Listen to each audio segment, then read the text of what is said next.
know how the internet collectively likes to hate on every trailer for a live-action remake as though they've been personally violated?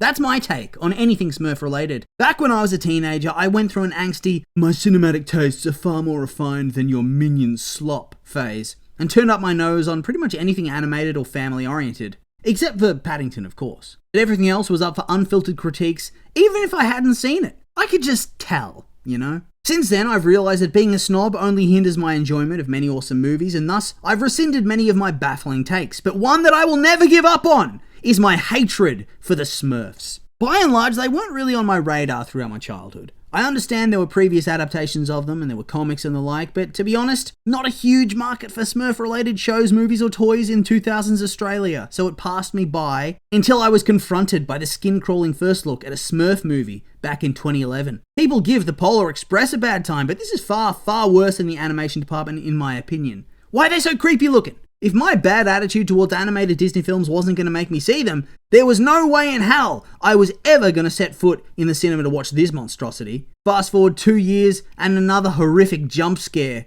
But beyond that, I never had to worry about the Smurfs again. After all, the film, whilst a commercial success, failed to meet Sony's expectations, and they decided largely to shelve the franchise. Out of sight, out of mind, well, for me at least. Until I was doing research for all things film and TV related, releasing in 2025, and to my absolute horror and disgust, I discovered this franchise was, for some reason, making a return. For the life of me, I can't understand why. Why are they trying to make Smurfs relevant again? Since then, I've actually discovered a third movie, continuing on from the 2011 franchise released in 2017, and it actually had a better reception. It still grossed meekly though, even if it was technically a success. I cannot fathom how anyone can look at these beastly blue creatures and think that they're cute. They're monsters! Like weird blue Avatar garden gnomes, but without the epic CGI or the cute charm. At bare minimum, I thought, oh well, I won't have to be subjugated to an eye-gouging trailer for a few months yet. How wrong I was. As a little while ago now, we got a full 2.5 minute long crime against humanity. Normally, at least with these types of films, we get a 1 minute teaser before a longer trailer releases. But by then it's expected to be a massive blockbuster, most people ignore it, nobody cares. Not today, said Paramount Pictures. We'd like to offer a far too long snippet of our upcoming movie that we clearly spent all the budget on voice actors because we know that these ugly little freaks are not going to sell any tickets on their own. Naturally, being me, I for some reason like to punish myself by watching things I'm pretty sure are shit for monetary compensation, and today is no different. Now that I say it out loud, doesn't seem to be a whole lot of difference between me and the film industry, so may as well add to the never-ending content vacuum with my own blind rage in the hopes it comes across comedically. Fair warning, it won't be pretty, although I'm sure if you were a Smurfs fan, if those do exist, you'd probably already have clicked off the video by now because of my unsympathetic opinions on how shit they are. I suppose there's no more putting it off though. Let's get started. We start off with Rihanna debuting the trailer that definitely comes across as a blatant, please watch this movie because a famous pop star's in it because it has nothing else going for it, marketing. Normally with many an animated movie, famous actors are used as marketing chips to get butts in seats. It must work because they do keep on doing it, but we can't pretend this is a recent phenomenon. I mean, look at 2004 Shark Tale. Robert De Niro, Martin Scorsese, Will Smith, Angelina Jolie, Jack Black, Renee Zellweger. They had no business being in this movie. In this movie? It's a little bit beneath them. And I say that as somebody who loves that film as well, but we can't kid ourselves. It's not quality cinema. Still though, even as recent as the Super Mario Brothers movie, they had the decency to just put the actor's name on the trailer instead of getting them to be physically present within it.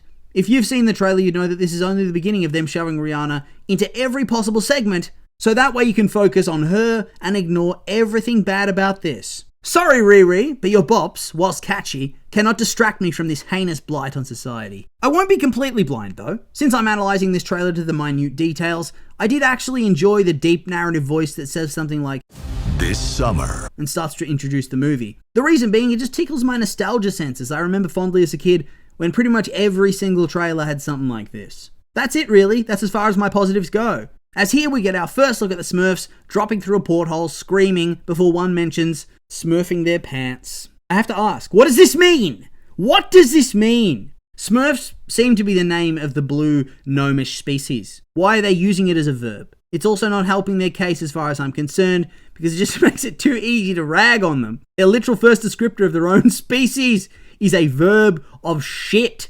Shitting. They Smurf literally says he's shitting his pants, but he uses his own species as the descriptor, essentially describing themselves as shit.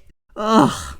At least we're on the same page about that, mate. Then we flash back to some Smurf DJing Rihanna's greatest hits, which begs the question, is Smurfette, the character Rihanna's playing, a pop idol in this world? Does she hold a monopoly on every song produced? Because sure seems like it based on this trailer. You know how normally in a musical trailer they'll take one key pop song and use that as the backdrop for a minute or two, and that tends to be the big hitter from the movie? Well, not this time. It seems Paramount is quote-unquote smurfing their pants because they know how bad this movie is, and they think if they just confuse us with endless Rihanna songs, it'll get us into the seats. Depressingly, I think they might be right with that, but I'll have done my bit to enlighten the public on how terrible this movie's going to be. Am I saying that I can compete against Rihanna? Well, who knows, really? Time will tell. But if this movie becomes a financial failure, I will claim 100% credit. We're introduced to the Smurf village where Rihanna, Smurfette, tells us that every day is a party. In reality, it seems like they worship her as some kind of god, considering they're all dancing around her and singing her song like some religious chant. I suppose that's her job, because we also learn that every Smurf has a job, although the value which could be placed on these jobs is variable. There's a Smurf whose name and job is to be grouchy, blatantly ripping off Disney with a small creature that's grumpy in the very year we're getting a live-action remake of said movie. You love to see it! It really just says everything about this movie, doesn't it?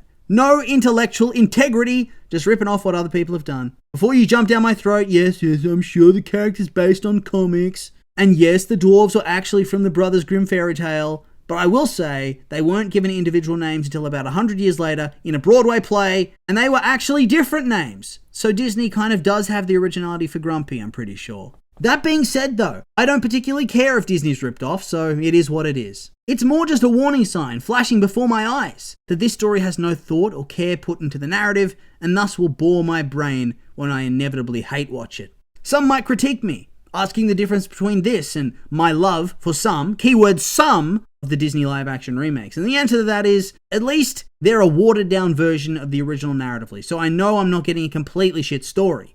They're also not obscenely ugly or look like a mobile video game mixed with AI. To me, that is the difference. For more groan-inducing, we meet Influencer, who says, "Smash that subscribe button!" And finally, Rihanna as Smurfette TM, who describes herself as the coolest Smurf in the whole village. I suppose her job isn't being modest, that's for sure. The Smurf with the red hat then decides to call out into the universe how great it is that they live in a place where nothing ever goes wrong. I blame this Smurf specifically. If he had kept his stupid mouth shut, nothing would ever have taken place for this to make it to the big screen, and I wouldn't be compelled to watch it for views. I hope his name is Selfish Smurf. Would suit him. Forever the wordsmith. One Smurf that sounds suspiciously like James Corden says something's wrong, whilst the most basic animated purple portal of doom spirals over their village. I'd honestly laugh if this entire trailer wasn't draining my will to live. I have to ask, how is this making it to cinema? How? I've seen some dodgy animation in my time, but the mere fact that this is making the Russian Pinocchio movie from 2022 look fun, like a good experience, is just a feat in and of itself. Selfish, the red-hatted Smurf, points out the obvious that they're all in danger and that the village isn't safe anymore. You know, as he's being sucked up UFO style through the portal. Seemingly, he also thinks that all the Smurfs are stupid if that actually needed to be said. Panic ensues and we have all the tiny gremlin Smurfs running around with little speech bubbles above their heads with various questions and exclamation marks. Do these beings even think in proper speech? Are they that limited intellectually? They just that stupid? I choose to believe the latter.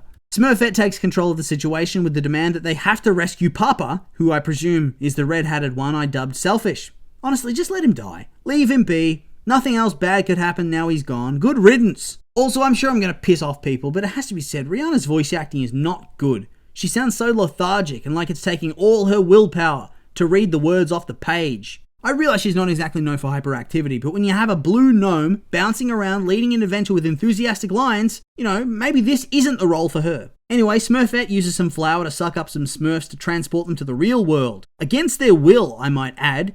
This society just keeps getting better and better. With jobs such as grouchy, are we really sure they're going to be much use in the quest to save Papa Smurf?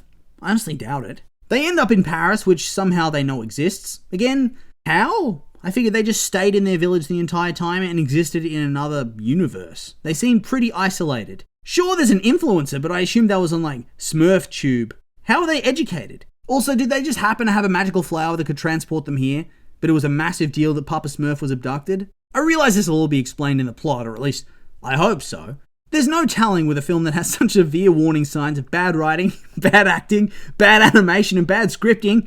good chance it's not going to make any sense, but I'll give them the benefit of the doubt on this one. I think they need it, and I'm a generous person at heart. The Smurfs end up in a quintessential chaotic introduction to Paris, to demonstrate that they know nothing about the world they've ended up in, and that actually they're going to suit this world a whole lot better than they originally thought they would, and permanently move there or something like that. Just a guess, they nearly get run over by motorbikes or eaten by French bulldogs.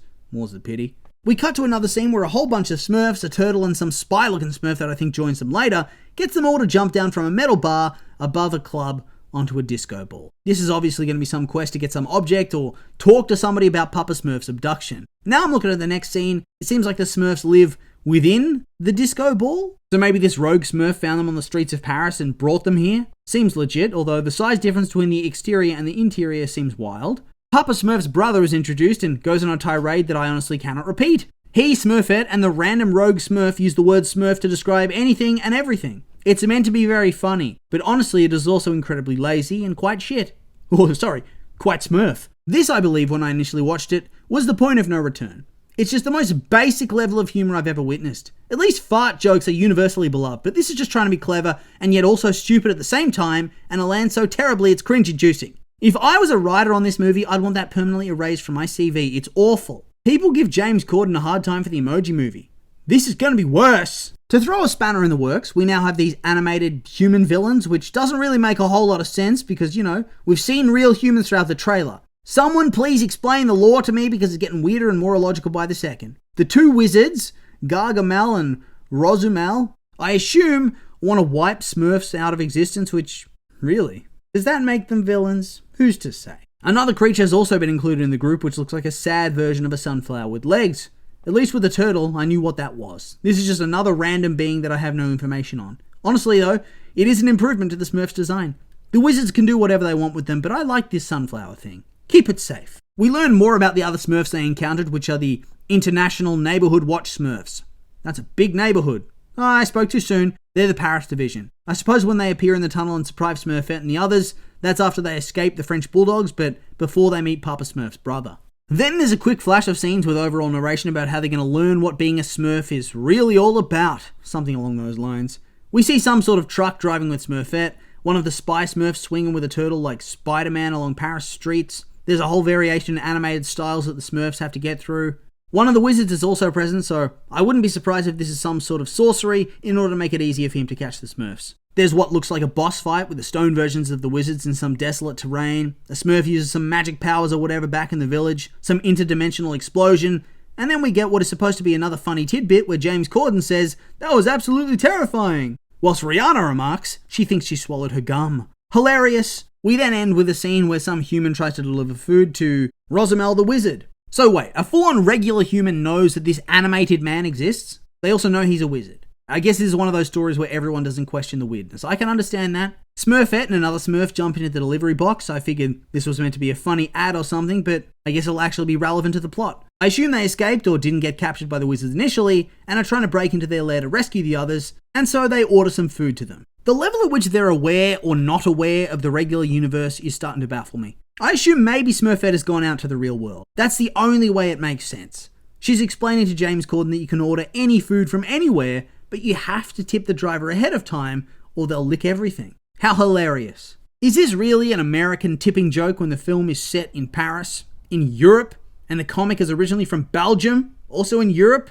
Whatever. This movie debuts on the 18th of July, and I wish it didn't. Overall, the trailer doesn't look good, the humor's subpar at best, the animation's terrible, the voice acting, at least from Rihanna, is pretty lifeless, and it definitely feels like they're banking a whole lot on her star power alone to sell this thing.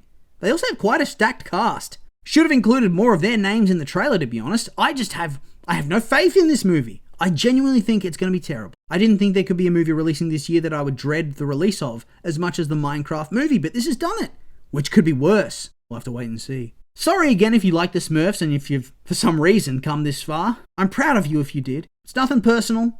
I just have a physical aversion to them and everything they stand for. With all that being said though, these have just been my opinions, and now I'd like to hear yours. What did you think of the Smurf movie and its trailer? Are you excited for it? Maybe not. Do you think I'm being too harsh? I'm curious for your thoughts, so make sure to like, comment, and subscribe, and let me know.